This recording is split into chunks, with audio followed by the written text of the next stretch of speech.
Hey there, YouTube world. You might say, what's the show I'm watching? Well, it's the Michigan Football Report by Chat Sports. We put out more content on YouTube than any other creator, and we have the most subscribers of any Michigan football-based YouTube channel, and we're coming up on a major milestone that, frankly, has taken way too long. So I said last week, if we get to 50 or 20,000 subscribers soon, I'm gonna do 20 push-ups, stand up, chug a beer, go down to 20 more push-ups to honor 20,000 subscribers. So give me a subscribe if you like today's show, or if you've already subscribed, send it to a friend. Let's get to 20,000. We set, producer Trace in my ear says, we can't let this go on forever. Tuesday's the cutoff. All right, this coming Tuesday, so we got about 4.5 days to get there. 58 subscribers to go to 20,000. All right, we are going to talk some Michigan football news and rumors, all coming up in the show right now.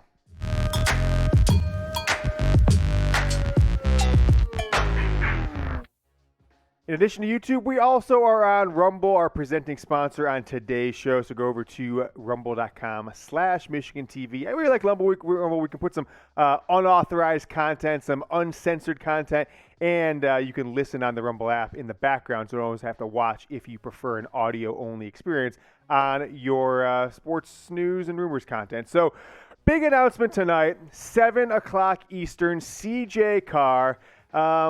Frankly, should have committed to Michigan like 16 years ago, right? I think he's, 16 and a half years old. He should have committed to Michigan when he was born.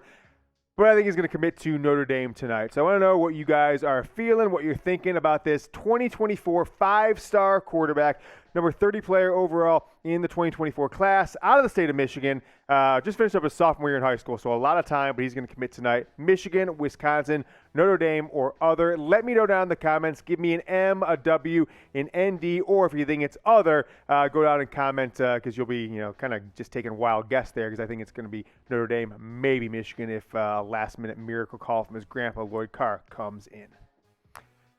We are doing our Michigan football mailbag. Nate Great. Awesome name, Nate. Thanks for watching. Thanks for the comment here. He says, should Michigan and Nebraska have a rivalry trophy? And if so, what do you think of the name Battle for 97? And if you're too young, producer Trace wasn't even born in 97. You'll know as a Michigan football fan that Michigan was the number one team in the country, and through a conspiracy of coaches back-channeling each other, they stole half the national championship from Michigan after the bowl season, and the coaches decided to change number one Michigan to number two, give Nebraska the coaches championship. Michigan won the AP. So before I give more thoughts on this rivalry trophy, I'm going to ask you guys that question. Had Charles Woodson, the greatest defensive unit ever stepped the field in college football history, the 97 Michigan defense, had they played Nebraska with slimy Scott Frost and that offense, so I don't know, had much real NFL talent. Think about Michigan. They had NFL talent all over the board, and Brian Griese was the quarterback. I think Michigan would have wiped the floor with Nebraska that year. We could have easily stomped out that triple option offense that they ran nonstop. But if you're thinking about it, Michigan, I'm going to go down right here now, 97. Go and type 97. And if you think it's Nebraska, just type L, because Nebraska, just a bunch of losers of that whole program. They haven't done anything since 97, really. Outside of that year, they got blown out by Miami in the national title game like 2000.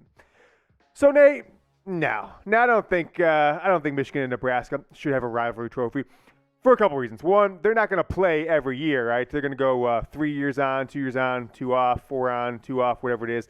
Unless the Big Ten changes something and makes them, an annual rivalry, which they won't. And two, I don't think Michigan needs to acknowledge Nebraska has kind of dropped a rung in the hierarchy of college football over the past 10 to 15 years. They're no longer considered, a top 6 to 10 program like Michigan is. So I don't think you need to give them any more accolades or anything like that. I do think about this season and that potential matchup had the college football playoff or even the BCS existed in 97, what would have happened that year? Every time Michigan and Nebraska do play, we talk about that a little bit. So it's a cool idea. I just don't think you need to give Nebraska any more clout. And, I think all Michigan fans know who would have won that game. Any college football fan. Anyone who was alive in 1997, you're born in 96, Michigan would have won in 1997. All right, Nick Odhoff, cool last name, Odhoff. Where is Ronnie Bell in his injury recovery, and where do you think he fits within the offense, this offensive system? Well, this question came in on Tuesday, but now we're here on Thursday. In between then, Jim Harbaugh came out and said Ronnie Bell has now been medically cleared 100% healthy after his ACL tear in the second quarter of the season opener against Western Michigan last year. Now, This is his 5th year at Michigan. 2021, he played a quarter and a half, so we're not even going to count that on there. Here's his career stats.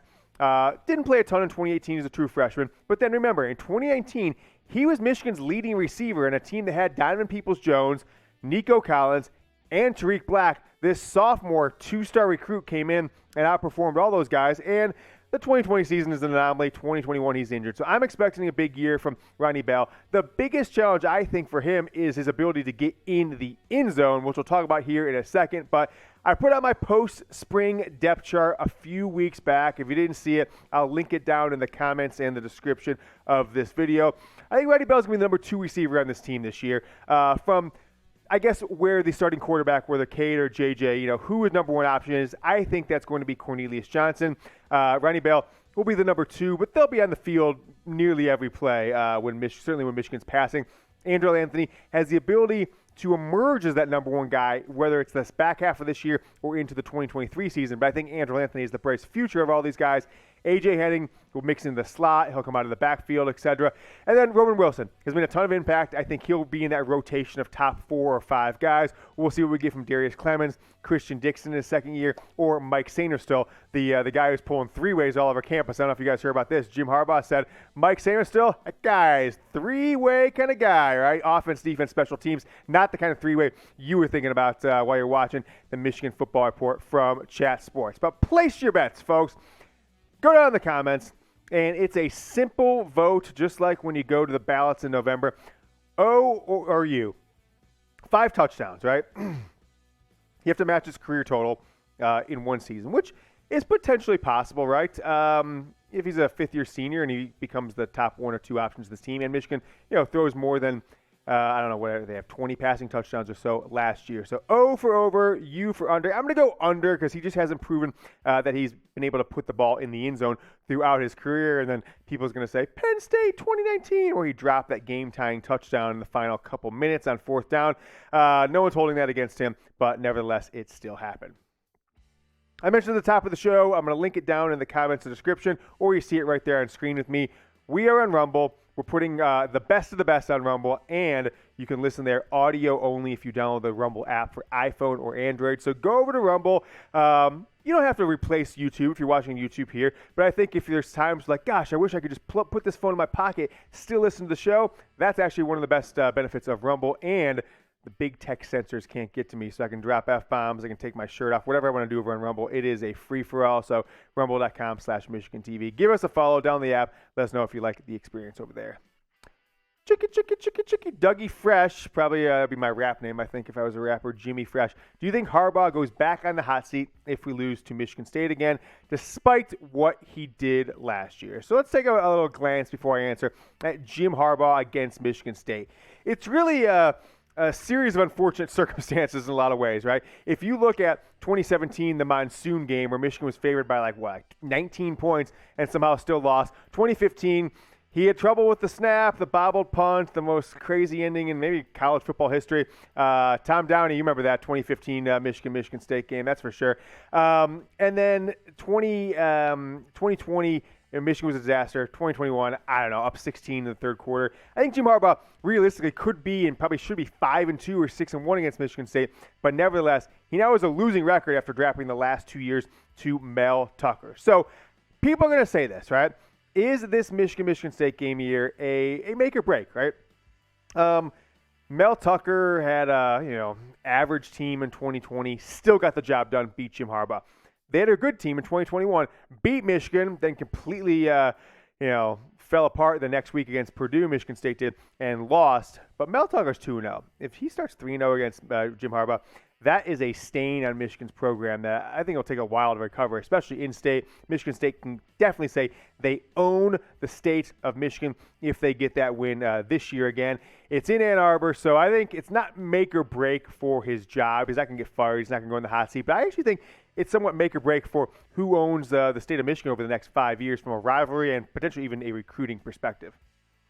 But let me know what you guys think. 12 games are on the schedule. Really easy out of conference, at least in my opinion. Colorado State, Hawaii. Who's the other one? I'm even forgetting at this point. Doesn't matter. And then you've got a tough road game, Iowa. Obviously a tough road game at Ohio State. but you've got Penn State, Michigan State at home. I'm going with 11-1 at this point. Maybe that's optimism, but I think Michigan's going to have a really strong year, both on offense and defense. Let me know down in the comments. The 12-game record. Don't try and predict the playoffs, Big Ten championship game, or bowl game, any of that. Just the 12 games that are on the schedule. Let me know down in the comments. And by the way, if you say a loss, let me know where the loss or losses come in. I'll put mine down in the comments. I got to think about this a little longer, but I'm going with 11-1. All right.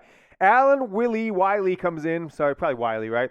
He says, one of the first times I watched these, and I put the word in video as we did, just make sure you guys know what we're talking about. These videos, could Michigan beat Ohio State this year? Alan, thanks for watching. Thanks for the question. Make sure you give us a subscribe. If you haven't really watched the show before, subscribe to the channel here on YouTube. It's a little bit, since you're new to the show, Alan, we're going to introduce you to the mantra that changed the culture of the program of Michigan football, and that is this. Beat Ohio State again. It was created in the run-up to the 2020 election. Play on the red color for Ohio State, make America great again. We're not getting political with it, but that was the mantra. But it had a nice little acronym, BOSA, BOSA, stealing from them. So we typed it in the comments here in the show. So Alan, make sure you go to type in the comments, and anybody watching, if you're trying to beat Ohio State again, just keep it rolling. Type it down in the comments. I'll give my opinion on this. I think Michigan has a very good chance of beating Ohio State this year. I think it's all going to come down to new defensive coordinator Jesse Minter. Can he take the same approach that limited Ohio State to 27 points last year, and frankly needed a few miracle catches from guys who are now in the NFL to even get to the 20-point mark against Michigan last year. So I think Michigan has a chance. I don't think certainly it's a guarantee by any mean, but if we keep the good vibes going here in the show, that makes it a guarantee. So type BOSA down in the comments. Michael Belfort, which is a wild, crazy idea that I kind of like. I like it's interesting to think about when you think about semi-pro football. And, well, what if you're this? We're talking about name, image, and likeness. So what about eligibility? Say a guy has a great NIL deal, right? Let's say J.J. McCarthy crushes it this year. He's a starting quarterback, and then next year is a junior, and he's making $1 million, $2 million a year, $3 million a year, whatever it is. And maybe they're not projecting him to be a top NFL draft pick or anything like that. So he sticks in school another year. He's $4 million a year. Who knows? Does he have to leave college, right? If it's name, image, and likeness, and you're basically turning it into a semi-pro deal, he's saying, why can't just a college kid stay at Michigan, play 15 years? Why does he got to move 3,000 miles away to be the Seahawks quarterback or something like that? Not a bad idea. Nice idea in general, but unfortunately, no, because the NCAA is not just going to turn their backs on 100-plus years of history. Not a bad idea, though, right? What's the difference between a kid 6 years out of high school who would be out of football potentially and one who is doing well and has a nice NIL deal? You're going to actually get some of that. You're going to get a few players over the next few years that have really strong name, image, likeness deals. They're going to make $150,000 or $200,000 a year. Then they're not going to make it in the NFL. They're not going to be a pro player. And they'd be like, wait a second, it's me, Billy Smith, I want my NIL money. No pro football money, and he's going to have to go get a real job like the rest of us. That's actually coming in the future, but this might be a nice idea in an alternative world. I think it'd be pretty funny. Imagine Tom Brady just decided, we'll go back to Michigan and play for a year at 46 years old or something like that. That would be wild too. So cool idea from Michael Belfort. Thanks so much for it. Hi, guys. One more ask. This is the squad.